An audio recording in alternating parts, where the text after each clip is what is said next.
वाहिगुरु जी का खालसा वाहिगुरु जी की फतेह। जुगो जुग अटल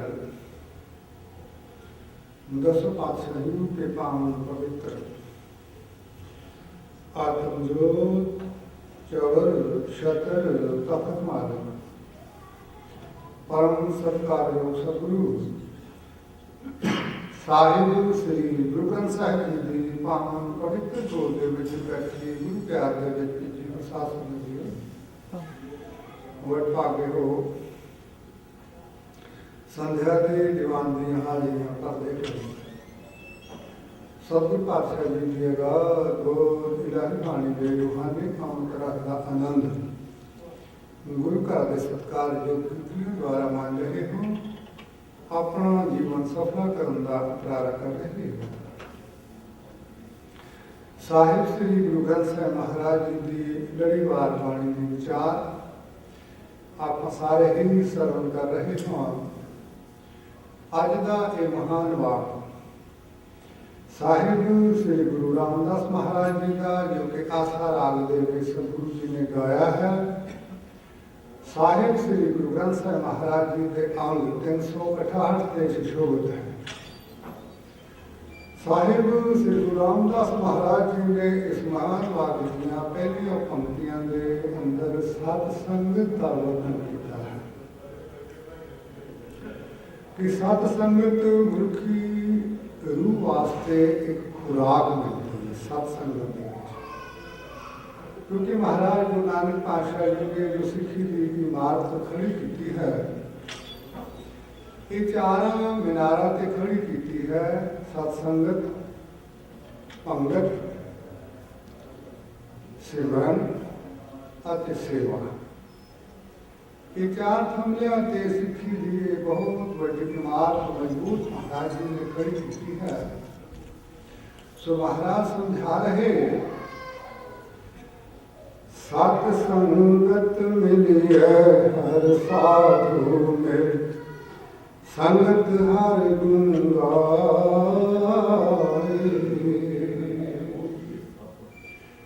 हे जिज्ञासु जनों सत्संगियों धर्म के विद्यार्थियों रूहानियत की पौड़ी ते चढ़ने वास्ते सब तो पहला जरूरी है सत्संगत। सत्संगत कैसी जानी जिथे एको नाम उखाणी।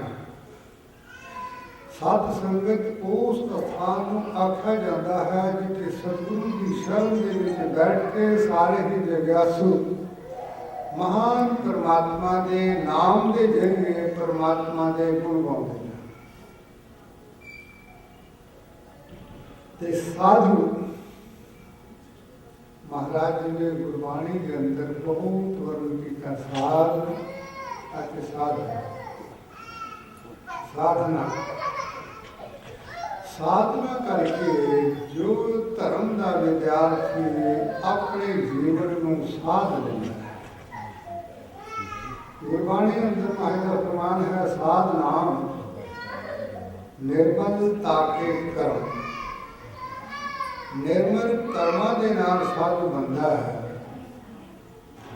जब मनुख के कर्म निर्मल हो जान उसका मन निर्मल हो जाता है तो तन निर्मल हो जाता है। ज्ञान इंद्रियां कर्म इंद्रियां बिल्कुल सतगुरु के हुक्म के मुताबिक चलनिया प्रारंभ कर दिया। महाराज का प्रमाण है कबीर मन निर्मल भया जैसा गंगा नीर पाशे लागो हर फिरै कहत कबीर ऐसी साधना महाराज जी ने साधु आख्या। इस धरती पे कभी भी साधुओं का बीज नाश नहीं होगा। तेरा गल है कि सानू परख ना होने करके असी पहचान नहीं सकते क्योंकि साढ़े कोल कोई पैमाना नहीं है।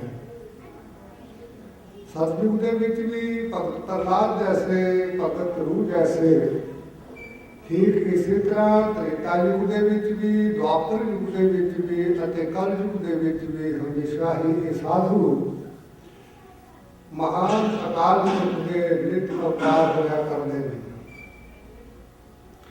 सतगुरु की चलाई हुई मर्यादा नूं दृढ़ता के नाल समाज के विच लागू करना तो उन्हां दा काम हुंदा है, ते परमात्मा के गुण गवाउणा ये उन्हां दा काम हुंदा है। सो महाराज कहते ऐसे रब के प्यारे साधुआं की संगत भी करनी है। गुरमुख की संगत बहुत जरूरी है, गुरबाणी का प्रमाण है। जिन्हें अंतर हर आराध्या तिन सबको कहे सबास, तिनकी संगत दे प्रभु मैं जाचक की अरदास। मेरी याचना है कि वाहिगुरु जिन्होंने तेनों आराधना की तेरी उन्हें की संगत मैनू मिले, जिन्हों की संगड़िया गुरमत वंजा मित्र साडे सही हौन कुंडेली जग सुभाया जन नानक बिरले के। ਇਹੋ ਜਿਹੇ ਵਿਰਲਿਆਂ ਦੀ ਸੰਗਤ ਕਰਕੇ ਮਨੁੱਖ ਦੀ ਖੋਟੀ ਮਤ ਨਾਸ ਹੋ ਜਾਂਦੀ ਹੈ ਤੇ ਗੁਰੂ ਦੀ ਮਤ ਪ੍ਰਗਟ ਹੋ ਜਾਂਦੀ ਹੈ। ਐਸੇ ਸਤਿਪੁਰਖਾਂ ਦੀ ਸੰਗਤ ਕਰਕੇ ਸੋ ਸੰਗਤ ਦੇ ਵਿੱਚ ਜਾ ਕੇ ਜਦੋਂ ਮਨੁੱਖ ਸਵੈ ਕੰਟਰੋਲ ਕਰਦਾ ਹੈ ਕਿ ਮੈਂ ਘਰ ਬੈਠ ਕੇ ਵਿਚਾਰ ਕਰਦਾ ਹਾਂ, ਸਿਮਰਨ ਕਰਦਾ ਹਾਂ, ਤੇ ਸੰਗਤ ਦੇ ਵਿੱਚ ਐਸੀਆਂ ਰੂਹਾਂ ਆਉਂਦੀਆਂ ਨੇ ਕਿ ਜਿਨ੍ਹਾਂ ਨੂੰ ਸਵਾਸ ਸਿਮਰਨ ਤੋਂ ਇਲਾਵਾ ਹੋਰ ਕੋਈ ਕੰਮ ਹੀ ਨਹੀਂ। श्वास बाणी पढ़न तो अलावा और कोई काम ही नहीं है। ऐसे सतपुरखों का गुरमुखों का दर्शन करके मनुख के अहंकार से सट बज जाती है कि है तू केड़े बाग में बोलेगा, चढ़ती तो चढ़ती कला वाले एक दूसरे पिछड़न दिया कौन जाने मेरा नाम जियो। मैंने कौन जाना है, इतने एक तो चढ़ती कला वाला सतपुरख आया होया है। सो ऐसे सतपुरखों की संगत करने ते फिर महाराज समझा रहे मेल संगत हर गुण गाय। संगत के विच मिल के करना की है, वाहिगुरु के गुणों का गायन करना। और गुण गायन करके मनुखी मन की मैल उतरती है, क्योंकि जन्मा जन्मांतरा का यह मैला है। जन्म जन्म के इस मन को मल लागे, काला हुआ स्याह हो खंडली धोती गुजरे ना हो गई, जे 100 धोवन पाप खंडली। तेली जो सवेरे कोलू ते बैठता सी, तेल कढ़न लगा तो सफेद कपड़ा मलमल का चिट्टा लैके बैठता सी। जिस तरह तेल निकलता सी कोलू के विचों उसके शरीर के उत्ते जिथे भी किते तेल लगता सी उस कपड़े के नाल साफ करता सी। शाम तक उस कपड़े की दशा ऐसी हो जाती सी मैला कुचैला कि 100 बार धोने तो बाद भी उसकी सफेदी वापस नहीं होता। ठीक इसे ही तरह अपने मन की भी गल है, पर असं मनने वास्ते तैयार नहीं कि साडा मन भी मैला हो सकता है, क्योंकि कभी अंदर गए नहीं, आप मन तक पहुँच ही नहीं की। इस करके साडे मन से भी जन्मा जन्मांतरां की लगी हुई मैल है। महाराज कहते जो धर्म के विद्यार्थी सतगुरु की संगत के बैठ के गुरमुखों की संगत के बैठ के परमात्मा के गुण गाउणगे ते उन्होंने मन की मैल उतरे। ज्ञान रतन बलिया काट चानन अज्ञान धेरा जाए। रतन इस धरती तो बहुत कीमती पत्थर निकल रहे हैं, उन्होंने पत्थरों के चमक होती है, रोशनी होती है। ऐसे पत्थर इस धरती तो निकल रहे हैं। जिथे कितने हीरिया की मंडी लगती है, रत्नों की मंडी लगती है, बड़े बड़े व्यापारी उन्होंने रत्नों को परखण वास्ते ते उन्होंने कीमत देने वास्ते आ जाते हैं। जिस कमरे के विच इस रतन को रखा जाए उस कमरे के विच बत्ती बालन की लोड़ नहीं पैंदी, वो रोशनी पैंदी रतन। दूसरा काम इस आयुर्वेद के विच लिया जाता है, रत्ना की भस्म बनती है, पुस्ते बनते हैं। उन्होंने रत्ना के पुस्ते बना के बड़िया बड़िया भयानक कोड़ वर्गिया बीमारियां से भी ऐसे रतन काम करते थे इस धरती चों निकलने ने। इस करके रतन की महाराज जी ने मिसाल दी। रत्ना रतन पदार्थ बहु सागर भरिया राम, बाणी गुरबाणी लागे तिन हथ चढ़िया राम। ठीक इसी तरह सागर के विचों समुद्र चों रतन निकलते हैं, इसे ही तरह महान सागर साहिब श्री गुरु ग्रंथ साहिब महाराज जी की बाणी चों नाम रतन प्राप्त होता है। गुर का शब्द रतन है, हीरे जित जड़ाओ, शब्द रतन जित मन लागा, एहो हुआ सुनाओ, सब सेती मन मिलिया, सच्चे लाया भाओ। आपे हीरा रतन आपे जिसनू दे बुझाए, कह नानक गुर का शब्द रतन है, हीरे जित जड़ाओ। मारे कहते गुरु का उपदेश, परमेश्वर का नाम, ये भी एक बहुत अमोलक रतन है। ये रतन उदों हिरदे दे विच ज्ञान रूपी रतन बद जाता है, रोशनी देता है। महाराज का फरमान है, दीवा बले अंधेरा जाए। जदों हिरदे दे विच ज्ञान रतन का दीवा बलदा है ते अज्ञानता का अंधेरा उस मन के उत्तों दूर हो जाता है। इस करके ज्ञान रतन की प्राप्ति करने वास्ते सानू संगत दे विच होना पैंदा है। ज्ञान रतन बनया घट चानन, अज्ञान अंधेरा जाए। अज्ञानता का अंधेरा दूर हो जाता है। ज्ञान अंजन गुर दिया, अज्ञान अंधेर व्यास, हर कृपा ते संत भेटिया, नानक मन प्रकाश। सतगुरु की कृपा के द्वारा ये हिरदे के विच ज्ञान अंजन सुरमा जदों पै जाता है तो उत्थे रोशनी प्रकाश हो जाती है। मनुख अपनी मंजिल वाल तुर पैंदा है। रोशनी की लोड़ इसी करके है कि राम लभ जाए।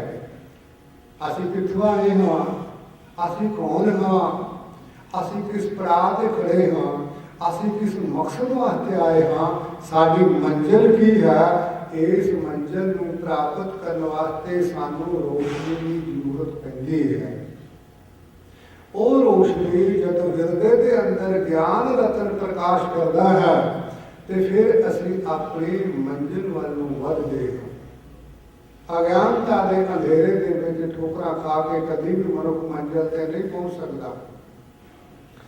महाराज का फरमान है कि जरा सुनो रे, तू कौन, कहां से आयो, इति न जानत, केतिक मुदत, चलते खबर ना पाए। हे मनुख तू सुन, तू कौन है, तू कित्थों आया है, किस मकसद वास्ते आया है। तेन पता ही नहीं कितनियां मुदत हो गई, तेन चलते चलते चलते अजे तक तेन अपनी मंजिल ही नहीं मिली। इस करके अपनी मंजिल का पता कर, मेरी मंजिल की है। जदों ज्ञान रतन हिरदे दे विच जगदा है तो मनुख नूं अपनी मंजिल दिसदी है। उस मंजिल पर वधदा है। अज्ञानता का अंधेरा रस्ते तो दूर हो जाता है तो मनुख महसूस करता है कि मिलिया होया मनुखा जीवन मेरी मंजिल की है। उस महान परमात्मा दे विच अभेद होना, एक मिक होना, अपने आपे दे विच अभेद होना। जिस तरह बूंद बदल की जरिए समुद्र चों उठी धरती ते डिगी, धरती ते डिग गया नीवे पासे वाल तुर गए। नीवे पासे नूं तुरन दा कोई मकसद है, क्योंकि समुद्र के तल तो धरती ते आके उच्ची जगह डिगी है कि हुण समुद्र वाल अपने आपे वाल उसकी दौड़ हो गई शुरू कि कदों में जाके समुद्र के विच एक भी खुआ पै चला लख दरियाओ, उन्होंने बूंदा का छोटा जा चश्मा बनता है, झरना बनता है, झरना नदी च डिगदा है, नदी दरिया डिगती है तो दरिया समुद्र के भी डिगदा है।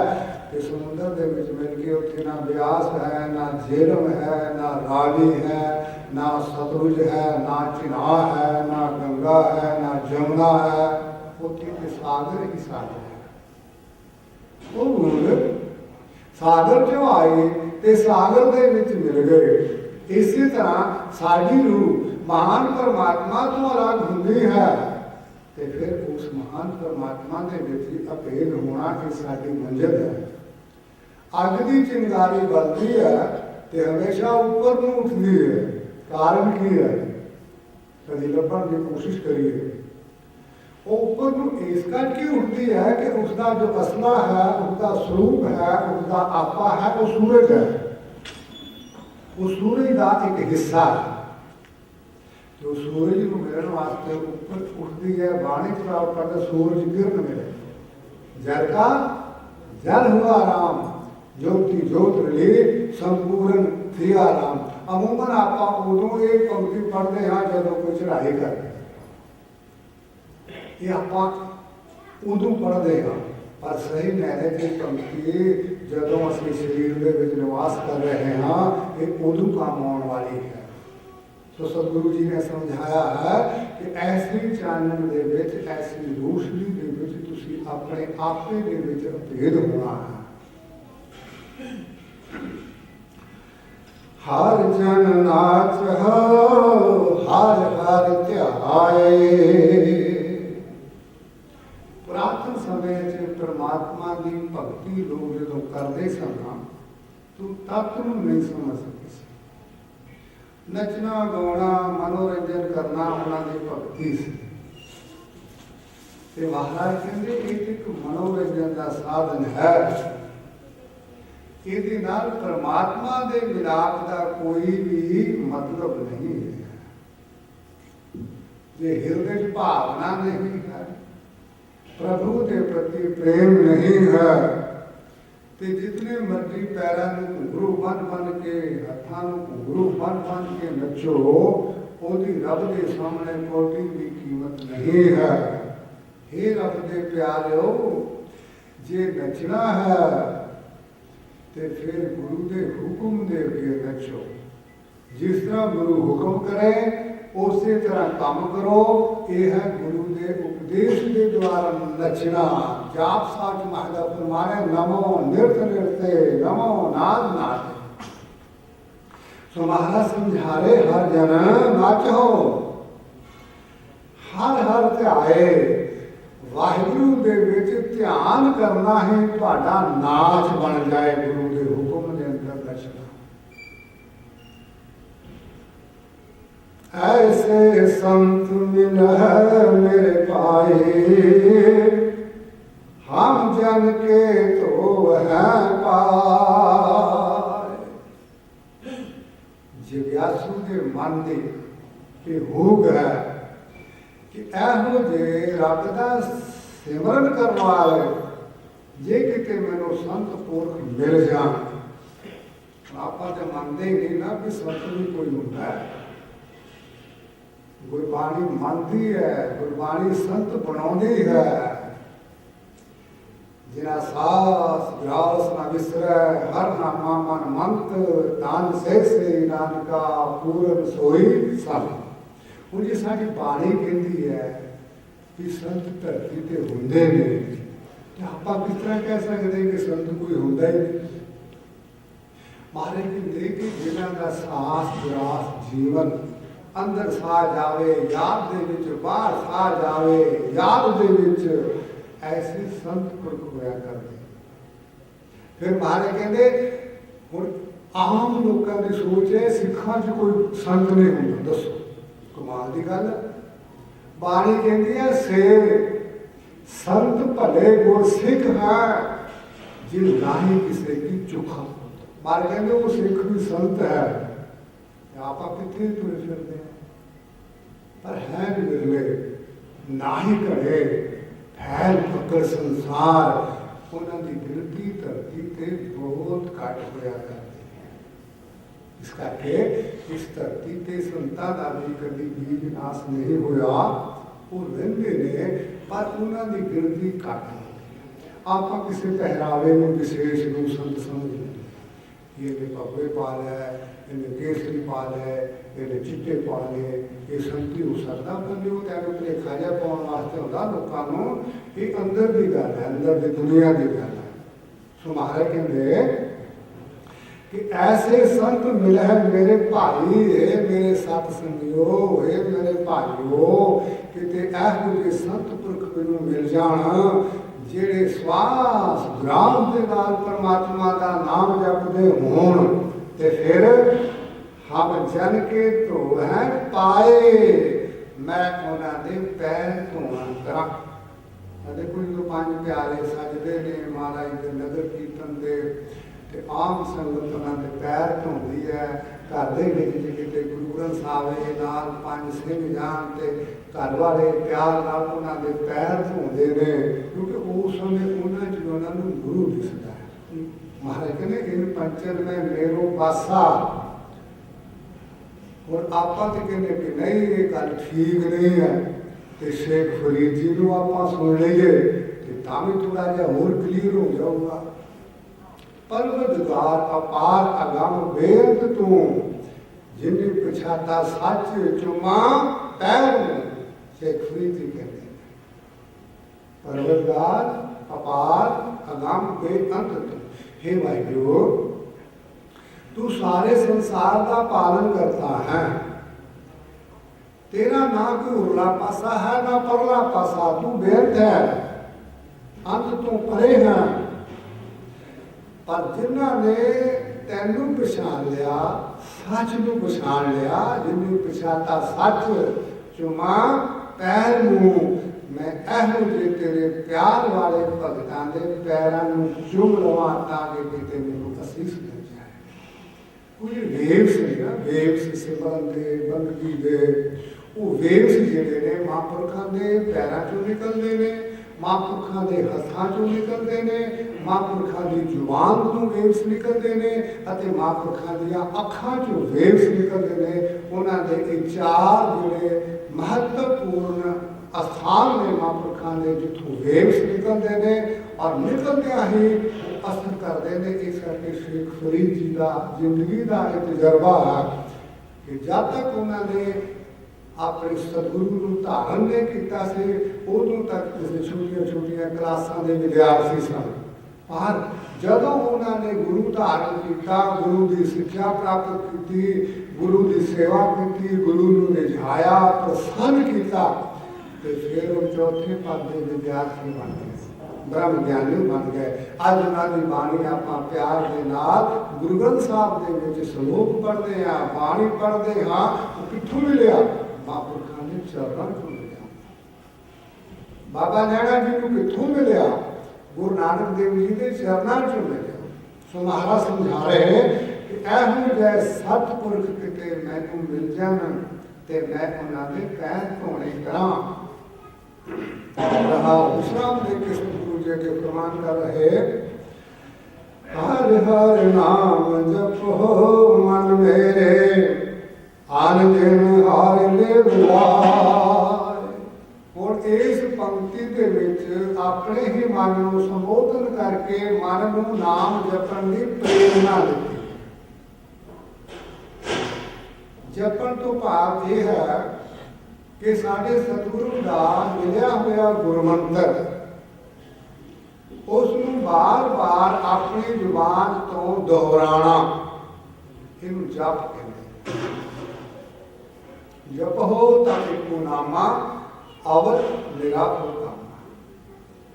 जिस तरह हम वाहिगुरु गुरमंत्र है अपना, इस वाहिगुरु गुरमंत्र नू अपनी जुबान तो बार बार अभ्यास करना। वाहिगुरु वाहिगुरु वाहिगुरु वाहिगुरु इतने खैर आप अभ्यास करने वास्ते मिसाल है।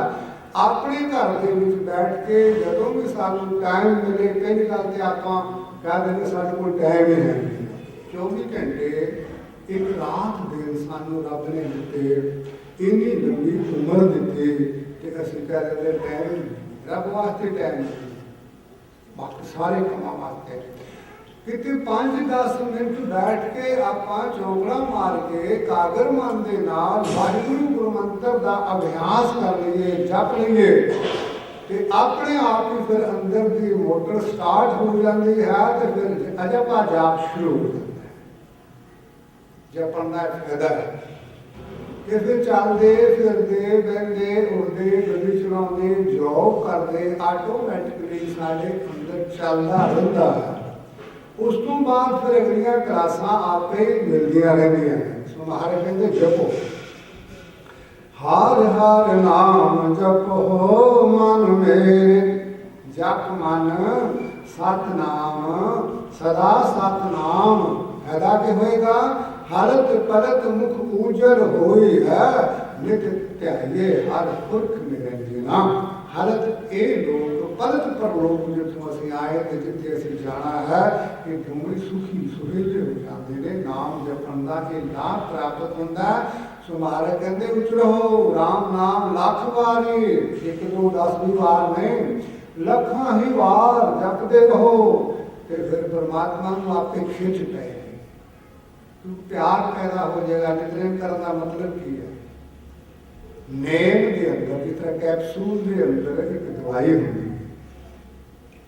कैप्सूल तो कुछ भी नहीं है, जो उसका बनया होया रंग लाया उन्होंने तरह तरह का, पर उस कैप्सूल के विच दवाई होती है जी साड़ी भयानक बीमारी को कीटाणुओं को मारती है। तो कीटाणु मरने शुरू हो जाते हैं तो शरीर से तंदुरुस्ती होनी शुरू हो जाती है। ठीक इसे ही तरह कैप्सूल के जिदा दवाई होती है, इसे ही तरह महाराज जी ने गुरबाणी दीयां पंक्तियां दे विच औषधि रखी, दवाई रखी है।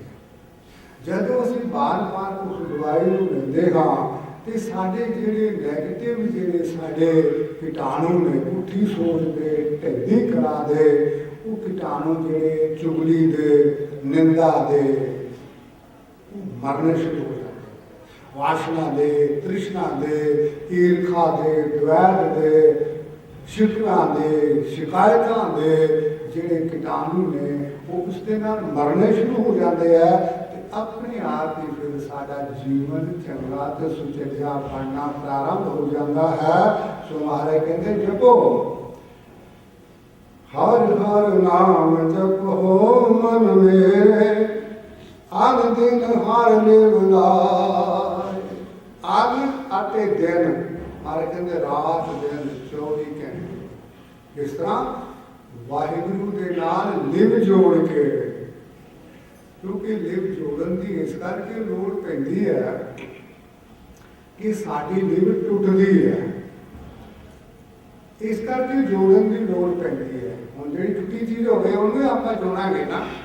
हुण महाराज जी ने इत्थे स्पष्ट किया है कि साडी लिव टुटी हुई है। टुटी किदां? महाराज जी ने दस दिता बाणी अंदर, जात सुभाना तां जम्मिया परिवार भला पाया, लिव छुटकी लगे तृष्णा माया अमर वर्ताया। एहो माया जित हर विसरा मोह उपजै भाओ दूजा लाया। कह नानक गुर प्रसादी जिन्ना लिव लागी तिन्ने विचे माया पाया। इदां लिव टुटदी है। माता के गर्भ के विच जदों असीं पलदे हाँ पकदे हाँ वधदे फुलदे हाँ 6 महीनों के अंदर साडियां कर्म इंद्रियां ज्ञान इंद्रियां अंग प्रतंग बन के तैयार हो जाते गढ़ंदियां 6 माह। ये बाणी विज्ञान है कि 6 महीनों के अंदर माता के गर्भ के विच साडा बिल्कुल सारे अंग प्रतंग तैयार हो गए। उस समय साड़ी लिव जुड़ी हुई सी वाहिगुरु के नाल। उत्थे आपां ना ऊड़ा एड़ा पढ़िया, ना ABCD पढ़ी, ना आपां अलिफ बे पे ते डे पढ़िया। उत्थे आपां कोई भाषा नहीं पढ़ी सी, सिर्फ एक ही भाषा सी लिव। वो साड़ी परमात्मा नाल जुड़ी हुई सी ते उस लिव दे आसरे ही असीं उत्थे पनपे ते पले। माता के उधर में प्रतिपाल करे सो क्यों मन हो विसारिए, मन हो क्यों विसारिए वरदाता। जे अगर में आहार पहुँचावे उसनू को कोई न सके, जिसनू अपनी लिव लावे अपनी लिव आपे लाए। गुरमुख सदा संभालिए कह नानक के वरदाता सो क्यों मन हो विसारिए। ते फिर लिव की गल महाराज जी ने अपनी लिव आप ही लाता है, पर टुटदी किदां? जदों असीं माता के गर्भ के विच हुंदे हाँ तो सानू अपने लगभग पिछले 100 जन्म की फिल्म साढ़े ਸਕਰੀਨ ਤੇ ਚੱਲਦੀ ਹੈ, ਹਿਰਦੇ ਦੀ ਸਕਰੀਨ ਤੇ। ਜਦੋਂ ਕਿਤੇ ਆਪਾਂ ਨੂੰ ਹਾਰ ਪੈਂਦੇ ਨੇ, ਸਰੋਪੇ ਮਿਲਦੇ ਨੇ ਤੇ ਆਪਾਂ ਖੁਸ਼ ਹੁੰਦੇ ਹਾਂ, ਤੇ ਜਦੋਂ ਮਾਰ ਪੈਂਦੀ ਹੈ ਉਦੋਂ ਰੋਂਦੇ ਹਾਂ। ਬਾਹਰ ਵੀ 2-3 ਮਹੀਨੇ ਤੱਕ ਰਹਿੰਦਾ ਹੈ ਲਗਭਗ। ਔਰ ਲਿਵ ਜੁੜੀ ਹੋਈ ਹੋਣ ਕਰਕੇ ਜਦੋਂ ਅਸੀਂ ਮਾਤਾ ਦੇ ਗਰਭ ਚੋਂ ਬਾਹਰ ਆਉਂਦੇ ਹਾਂ, ਜਾਂ ਕਿਸ ਭਾਣਾ ਤਾਂ ਜੰਮਿਆ ਪਰਿਵਾਰ ਭਲਾ ਪਾਇਆ, ਤੇ ਜਦੋਂ ਪਰਿਵਾਰ ਭਲਾ ਪਾਇਆ ਫਿਰ ਲਿਵ ਛੁੱਟੀ ਲਗੀ ਤ੍ਰਿਸ਼ਨਾ ਮਾਇਆ ਅੰਮ੍ਰਿਤ, ਇੱਥੇ ਲਿਵ ਟੁੱਟੀ ਤੇ ਫਿਰ ਜੁੜੀ ਕਿਧਰ? ਪਹਿਲੇ ਪਿਆਰ ਲਗਾ ਥਣ ਦੁੱਧ, ਮਾਤਾ ਦੇ ਥਣ ਨਾਲ ਲਿਵ ਜੁੜੀ। ਦੂਜਾ ਮਾਏ ਬਾਪ ਕੀ ਸੁਧ, ਫਿਰ ਮਾਤਾ ਪਿਤਾ ਨਾਲ ਲਿਵ ਜੁੜੀ, ਰੱਬ ਨਾਲ ਟੁੱਟ ਗਈ। ਤੀਜਾ ਭਈਆ ਭਾਬੀ ਬੇਬ, ਇਹ ਫਿਰ ਭਈਏ ਨਾਲ, ਭਰਾਵਾਂ ਨਾਲ, ਭਾਬੀ ਨਾਲ, ਬੇਬੇ ਨਾਲ ਲਿਵ ਜੁੜੀ। ਬੇਬੇ ਵੀ ਖੁਸ਼ ਹੁੰਦੀ ਹੈ, ਮੇਰਾ ਪੋਤਾ ਹੁਣ ਬੜਾ ਸਿਆਣਾ ਹੋ ਗਿਆ, ਹੱਸ ਰਿਹਾ, ਮੇਰੇ ਵੱਲ ਦੇਖ ਕੇ ਹੱਥ ਚੁੱਕ ਰਿਹਾ। ਇਹ ਲਿਵ ਟੁੱਟੀ ਦਾ ਕਾਰਨ ਹੈ। ਚੌਥੇ ਪਿਆਰ ਪੰਨੀ ਖੇਡ, ਲਿਵ ਟੁੱਟਣ ਤੋਂ ਬਾਅਦ ਹੁਣ ਖੇਡਣ ਮਲਣ ਦਾ ਸਮਾਂ ਆ ਗਿਆ ਬੱਚੇ ਦਾ। ਖਿਡੌਣਿਆਂ 'ਚ ਇੰਨਾ ਮਸਤ ਹੋ ਜਾਂਦਾ ਹੁਣ ਤੇ ਖਿਡੌਣੇ ਵੀ ਉਮਰ ਦੇ ਲਿਹਾਜ਼ ਨਾਲ ਮਨੋਵਿਗਿਆਨਿਕ ਤਰੀਕੇ ਨਾਲ ਬਣਨ ਲੱਗ ਪਿਆ। ਮਾਤਾ ਕਹਿੰਦੀ ਪੁੱਤ ਭੋਜਨ ਤਿਆਰ ਹੈ, ਕਹਿੰਦਾ ਮਾਂ ਮੈਨੂੰ ਭੁੱਖ ਨਹੀਂ, ਖੇਡ ਦੇ ਵਿੱਚ ਇਹਨਾਂ ਮਸਤ ਹੋ ਜਾਂਦਾ। ਪੰਜਵੇਂ ਖਾਣ ਪੀਣ ਕੀ ਧਾਤ, ਦੇਖੋ ਡਾਕਟਰ ਮਨਾ ਕਰ ਰਹੇ ਬੱਚਿਆਂ ਨੂੰ ਜੰਕ ਫੂਡ ਨਾ ਦਿਓ, ਫਿਰ ਖਾ ਖਾ ਕੇ ਬੱਚੇ ਓਵਰਵੇਟ ਹੋ ਜਾਂਦੇ ਨੇ, ਬਿਮਾਰੀਆਂ ਲੱਗ ਜਾਂਦੀਆਂ ਛੋਟੀ ਉਮਰ ਦੇ ਵਿੱਚ। ਛੇਵੇਂ ਕਾਮ ਨਾ ਪੁੱਛੇ ਜਾਤ, ਇਹ ਲਿਵ ਟੁੱਟੀ ਕਰਕੇ ਹੀ ਹੈ। ਫਿਰ ਜਦੋਂ ਕਾਮਦੇਵ ਸਰੀਰ ਦੇ ਵਿੱਚ ਪ੍ਰਗਟ ਹੁੰਦਾ 9-10 ਸਾਲ ਤੋਂ ਬਾਅਦ, ਕਿ ਉਸ ਸਮੇਂ ਫਿਰ ਨਾ ਸਮਾਜਿਕ ਮਰਿਆਦਾ ਦਾ ਖਿਆਲ, ਨਾ ਮਾਤਾ ਪਿਤਾ ਦਾ ਖਿਆਲ, ਨਾ ਸਿੱਖੀ ਦਾ ਖਿਆਲ, ਨਾ ਆਪਣੇ ਧਰਮ ਦੀ ਮਰਿਆਦਾ ਦਾ ਖਿਆਲ, ਇਹ ਫਿਰ ਲਿਵ ਟੁੱਟੀ ਕਰਕੇ ਹੈ। ਸਤਵੇਂ ਸਾਂਝ ਕੀਆ ਘਰ ਵਾਸ, ਇੱਕ ਐਸੀ ਅਵਸਥਾ ਆਈ ਬਾਹਰ ਵਿਗਿਆਨ ਨੇ ਚੀਜ਼ਾਂ ਇੰਨੀਆਂ ਬਣਾਤੀਆਂ, ਜਿਹੜੀ ਚੀਜ਼ ਦੀ ਘਰ ਲੋੜ ਨਹੀਂ ਹੈ ਉਹਨੇ ਵੀ ਮਨ ਮੋੜਿਆ ਤੇ ਘਰ ਲਿਆ ਕੇ ਰੱਖ ਦਿੱਤੀ। ਬਹੁਤ ਵੱਡਾ ਘਰ ਖਰੀਦਦੇ ਆਪਾਂ, ਉਹ ਚੀਜ਼ਾਂ ਇਕੱਠੀਆਂ ਕਰ ਕਰਕੇ ਘਰ ਵੀ ਛੋਟਾ ਬਣ ਜਾਂਦਾ ਹੈ। ਜੋ ਚੀਜ਼ ਹੈ ਮੇਰੇ ਕੋਲ ਹੋਣੀ ਚਾਹੀਦੀ, ਜੇਬ ਇਜਾਜ਼ਤ ਦੇਵੇ ਚਾਹੇ ਨਾ ਦੇਵੇ, ਬਜਟ ਮਹੀਨੇ ਦਾ ਆਫਸੈਟ ਹੋ ਜਾਂਦਾ, ਪਰ ਚੀਜ਼ਾਂ ਇਕੱਠੀਆਂ ਕਰ ਜ਼ਰੂਰ ਕਰਨੀਆਂ। ਇਹ ਲਿਵ ਟੁੱਟੀ ਕਰਕੇ ਹੈ। ਲਿਵ ਜੁੜੀ ਹੋਵੇ ਫਿਰ ਏਦਾਂ ਨਹੀਂ ਹੁੰਦਾ। ਫਿਰ ਮਹਾਰਾਜ ਕਹਿੰਦੇ 8ਵੇਂ ਕ੍ਰੋਧ ਹੁਆ ਤਨ ਨਾਸ, ਬੱਚੇ ਵੀ ਸਿਆਣੇ ਹੋ ਜਾਂਦੇ ਆ, ਕਹਿਣਾ ਨਹੀਂ ਮੰਨਦੇ, ਤੇ ਫਿਰ ਬੈਠਾ ਬੈਠਾ ਕ੍ਰੋਧ ਨਹੀਂ ਕਰ ਸਕਦਾ, ਹੋਰ ਕੀ ਕਰ ਸਕਦਾ। ਨਾਵੇਂ ਧੌਲੇ ਉੱਬੇ ਸਾਹ, ਫਿਰ ਵਾਲ ਚਿੱਟੇ ਹੋ ਜਾਂਦੇ ਨੇ। ਪਹਿਲਾਂ ਵੈਸੇ ਕੁੜਕੁੜੀਆਂ ਕੋਲ ਸ਼ੁਰੂ ਹੁੰਦੇ ਨੇ, ਤੁਹਾਡਾ ਤਜਰਬਾ ਹੋਵੇ ਜਦੋਂ ਸ਼ੀਸ਼ਾ ਵੇਖਦਾ ਨਾ, ਮਾਰੇ ਕਹਿੰਦੇ ਚਲੋ ਦੇਖ ਲਓ ਹੁਣ ਥੋੜਾ ਮੈਸੇਜ ਆ ਗਿਆ ਧਰਮਰਾਜ ਦਾ। ਦਾੜੀ 20 ਸਾਲ ਬਾਅਦ ਉੱਗਦੀ ਹੈ ਤੇ 20 ਸਾਲ ਪਹਿਲਾਂ ਚਿੱਟੀ ਹੋ ਜਾਂਦੀ ਹੈ ਸਿਰ ਦੇ ਕੇਸਾਂ ਨਾਲ। ਤੇ ਦੇਖ ਲਵੇ ਬੰਦਾ ਰੋਜ਼, ਦੇਖ ਫਰੀਦਾ ਜੇਠੀਆ ਦਾੜੀ ਹੋਈ ਭੂਰ, ਅਗਹੋ ਨੇੜਾ ਆਇਆ ਪਿੱਛਾ ਰਿਹਾ ਦੂਰ। ਮਾਰਦੇ ਨੇ ਨਾਵੇਂ ਧੌਲੇ ਉੱਬੇ ਸਾਹ, ਫਿਰ ਥੋੜਾ ਜਿਹਾ ਵੀ ਚੱਲਦਾ ਤੇ ਸਾਹ ਫੁੱਲਣ ਲੱਗ ਪੈਂਦਾ, ਸਰੀਰ ਕਮਜ਼ੋਰ ਹੋ ਜਾਂਦਾ ਨਾ। 10ਵੇਂ ਦੰਧਾ ਹੁਆ ਸਵਾਹ, ਐਸੀ ਲਿਵ ਟੁੱਟੀ, ਰਾਖ ਤੇ ਬਣ ਗਿਆ ਪਰ ਮੁੜ ਕੇ ਪਰਮਾਤਮਾ ਦੇ ਨਾਲ ਲਿਵ ਨਹੀਂ। ਤੇ ਮਹਾਰਾਜ ਕਹਿੰਦੇ ਲਿਵ ਜੋੜੋ। ਆਹ ਹੁਣ ਮਹਾਰਾਜ ਇਸ ਤੋਂ ਇਹ ਸਮਝਾ ਰਹੇ ਨੇ, ਹਰ ਹਰ ਨਾਮ ਜਪੋ ਮਨ ਮੇਰੇ, ਆਨ ਦਿਨ ਹਰ ਲਿਵ ਲਾਇ, ਰਾਤ ਦਿਨ ਵਾਹਿਗੁਰੂ ਵਾਹਿਗੁਰੂ ਕਰੋ। ਉਸ ਮਹਾਨ ਪਰਮਾਤਮਾ ਦੇ ਨਾਲ ਲਿਵ ਜੋੜਨ ਦਾ ਅਭਿਆਸ ਹੈ। ਤੇ ਜਦ ਤੱਕ ਲਿਵ ਨਹੀਂ ਜੁੜਦੇ ਨਾ, ਤੇ ਮਹਾਰਾਜ ਨੇ ਵੀ ਫਰਮਾਨ ਕੀਤਾ ਸਾਚੀ ਲਿਵੈ ਬਿਨ ਦੇਹ ਨਿਮਾਣੀ, ਇਹ ਨਿਮਾਣੀ ਆ ਦੇਹ ਦੇ ਲਿਵ ਨੇ ਆਪਾਂ ਜੋੜ ਦਿੱਤੇ। ਦੇਹ ਨਿਮਾਣੀ ਲਿਵੈ ਬਾਝੋ ਕਿਆ ਕਰੇ ਵਿਚਾਰਿਆ, ਤੁਧ ਬਾਝ ਸਮਰਥ ਕੋਇ ਨਾਹੀ, ਕਿਰਪਾ ਕਰ ਬਨਵਾਰਿਆ। ਇਸ ਨੂੰ ਹੋਰ ਥਾਓ ਨਾਹੀ ਸਭ ਲਾਗ ਸਵਾਰਿਆ, ਕਹਿ ਨਾਨਕ ਲਿਵੈ ਬਾਝੋ ਕਿਆ ਕਰੇ ਵਿਚਾਰਿਆ। देखो लिव तो बगैर की हालत हुई आप सुन ही लिया महाराज दस रहे हैं। इस करके लिव जोड़नी बहुत जरूरी है। तो सब कुछ पासा समझा रहे लिव जोड़ के फिर तुहानू फायदा की होएगा। छोटे बच्चे भी आप कोई काम कहिए तो वो भी सोचता है तो कोई फायदा होएगा, लाभ होएगा। आप गुरुद्वारे भी आने हैं तो सोचते हैं ना कोई लाभ होएगा। तो महाराज कहते जो लिव जोड़ लोगे उदो लाभ की होएगा। अगली पंक्ति समझा रहे हैं, जो इच्छो सोई फल पावो फिर भूख न लागया।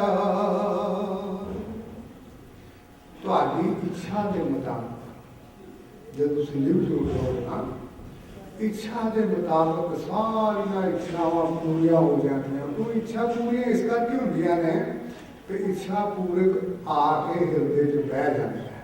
इच्छा पूरक सर्व सुखदाता हर जाके बस है काम तेना। सो ऐसा हर ध्याया मेरे जीवड़े ता सर्व सुख पावे मेरे। लिव जुड़ गई तो फिर इच्छावां पूरियां होंदियां ने। धर्म के मार्ग दियां वैसे तो बहुत लंबी लिस्ट है इच्छावां की। महाराज कहते फिर मन संतोख दे विच आ जाता है। मन संतोख सर्व जी दया। जो इच्छा पूरी हो जाती है ना तो फिर मन के विच कोई भुख रही ना, फिर भुख रही नहीं, तृप्त हो जाता। फिर थोड़ी कमाई भी बंदे नूं बहुत ही लगन लग पैंदी, थोड़ा धन भी बहुता लगन लग पैंदा।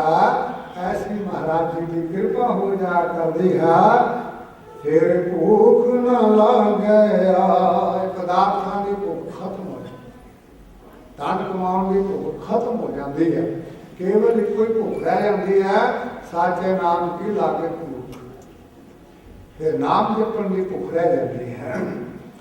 आपे हरे अपरंपर करता हरे आपे बोल बुला।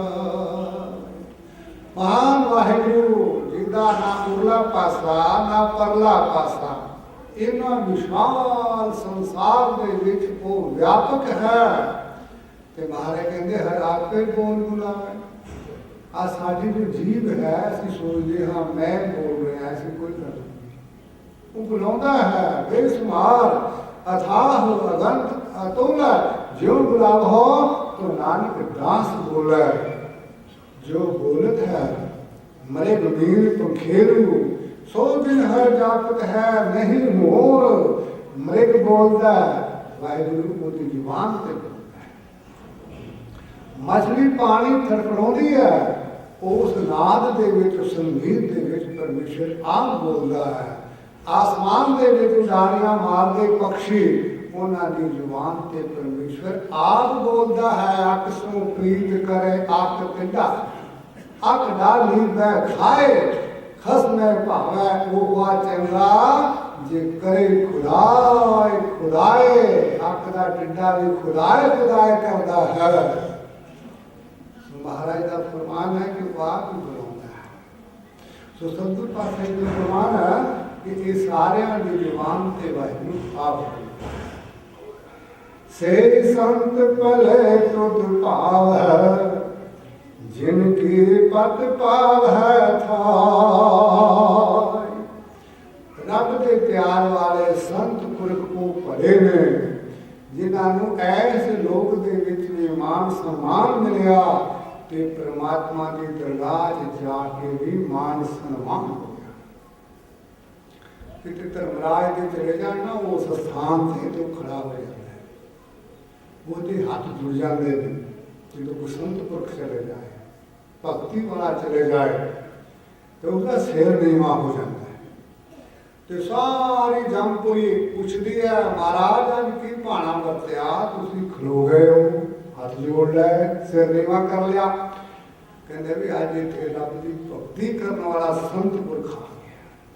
नाम ध्यान साजना जन्म पदार्थ जीत, नानक धर्म ऐसे चल है कि तो पवन पुनीत। साडा ये पवन अज जमपुरी पवित्र हो गई है। क्योंकि इत्थे रब के नाम जपण वाला एक साधक सतपुरख आ गया है, उत्थे भी उसको मान सम्मान मिलता है। कहो नानक महला प्रमाण है गुरबाणी अंदर, शोभा संग जाओ पार ब्रह्म के द्वारे, महाराज के द्वार में कोई शोभा नाल जाता, ऐसा साधक आखिरी पंक्तियां। नानक आँख न राजै हर गुण, ज्यों आखे त्यों सुख पाए। परमात्मा दे प्यार वाले परमात्मा के गुणों को गा गा के रजदे ही नहीं, ऐसे गुण गाउन की भुख लगती, ऐसा रस आ जाता, ऐसा आनंद आ जाता है कि वो चाहते हैं कि बस गुण होर कोई काम ना करिए, रब का ना ही जपते रहिए। तो जो जो फिर वो नाम जपते ने उस तरह उन्होंने आत्मक सुख प्राप्त होता है, आत्मक आनंद प्राप्त होता है। भगत भंडार दिए हर अपने, गुण गाहक वणज लै। भगती का भंडार, भगतां दे हृदय के अंदर परमात्मा खोल देता है और उतों परमात्मा के रब्बी गुण गा के गुण गाहक बनते रब के प्यार वाले।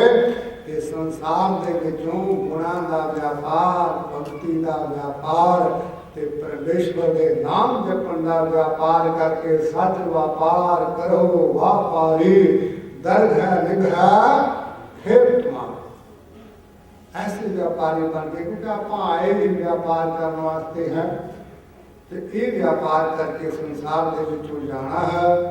महाराज जी के चरणों जोड़िए, अरदासा करिए कि हे सतगुर सच्चे पातशाह, बहुत बड़ी कृपा तुहाडी साडे ते हो गई है, ते बस इहदी कृपा होर कर दे, नाम जप लीए, सिमरन कर लीए, तुहाडे उस महान चौथे पद की प्राप्ति कर लीए। रजगुण तम गुण सदगुण कही है, ये तेरी सब माया, छुटकारा पा जाइए ये चुन। चौथे पद को जो नर चिन्ह तिन ये परम पद पाया। ये लिव का राह, एक धात का राह है पदार्थवाद का, जिन्होंने आप कहते हैं दो रस्ते ने, एक तुहाडी मर्जी है जो मर्जी अपना लो, एक पदार्थवाद का पदार्थों में खुब जाओ, तो एक रब के नाल लिव जो बनता है। सो सतगुर पातशाह कृपा कर इतनियां बेनतियां प्रवान करनियां, बोलना चुपा लिखवा। बहुत बहुत धन्यवाद। वाहिगुरू।